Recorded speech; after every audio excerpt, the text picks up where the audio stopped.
નમસ્તે, હું છું દીપ્તિ ગજ્જર. લોકશાહીના ગરિમાપૂર્ણ અવાજ અને પૂર્વ સ્પીકર સુમિત્રા મહાજન. પ્રસ્તાવના. સુમિત્રા મહાજન ભારતીય લોકશાહી અને રાજકારણનું એક અત્યંત પ્રભાવશાળી, શાંત અને આદરણીય નામ છે. તેઓ ભારતીય જનતા પક્ષ બીજેપીના વરિષ્ઠ નેતા છે અને ભારતના સંસદ ઇતિહાસમાં બીજા મહિલા લોકસભા સ્પીકર અધ્યક્ષ તરીકે સેવા આપી ચૂક્યા છે. તેમની નમ્રતા, મધુર સ્વભાવ અને રાજકીય સૂઝબૂછને કારણે દેશના તમામ પક્ષોના નેતાઓ તેમને ખૂબ જ આદર આપે છે.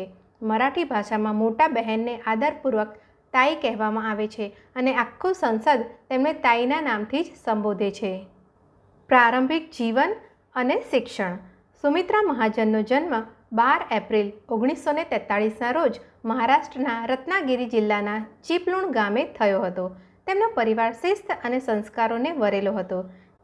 તેમણે પોતાનો ઉચ્ચ અભ્યાસ મધ્યપ્રદેશની પ્રખ્યાત દેવી અહલ્યા વિશ્વવિદ્યાલય ઇન્દોરમાંથી કર્યો હતો.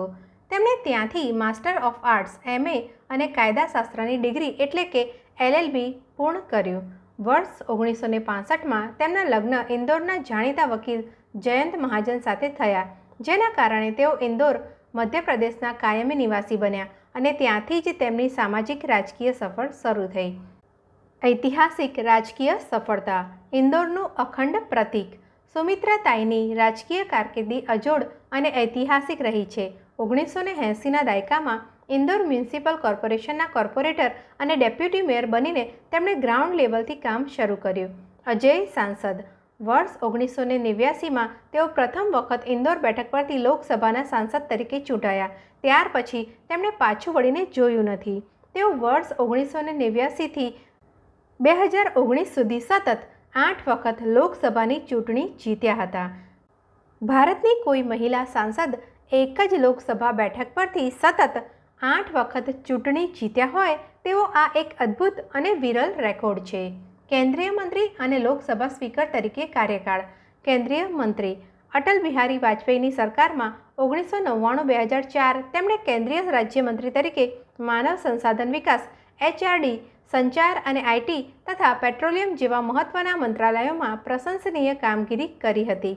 લોકસભા અધ્યક્ષ. 2014થી 2019. વર્ષ 2014માં જ્યારે નરેન્દ્ર મોદીના નેતૃત્વમાં સરકાર બની ત્યારે સુમિત્રા મહાજનને સર્વસંમતિથી લોકસભાના સ્પીકર તરીકે ચૂંટવામાં આવ્યા.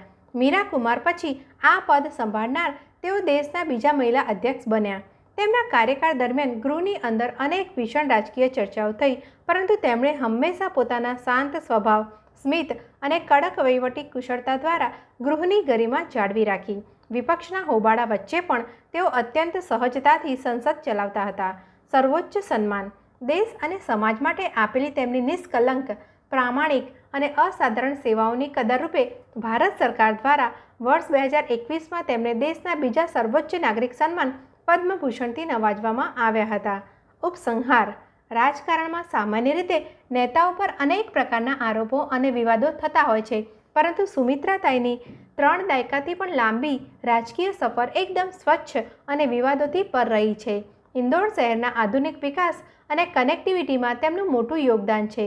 સુમિત્રા મહાજનનું જીવન અને તેમનું નેતૃત્વ આપણને શીખવે છે કે સત્તાના સર્વોચ્ચ શિખરે પહોંચ્યા પછી પણ નમ્રતા અને મધુરતાથી વિરોધીઓનું દિલ કેવી રીતે જીતી શકાય તેઓ સાચા અર્થમાં ભારતીય સંસદીય પ્રણાલીના આદર્શ માર્ગદર્શક છે. અસ્તુ. મને પ્રેમપૂર્વક સાંભળવા બદલ આપ સૌનો ખૂબ ખૂબ આભાર.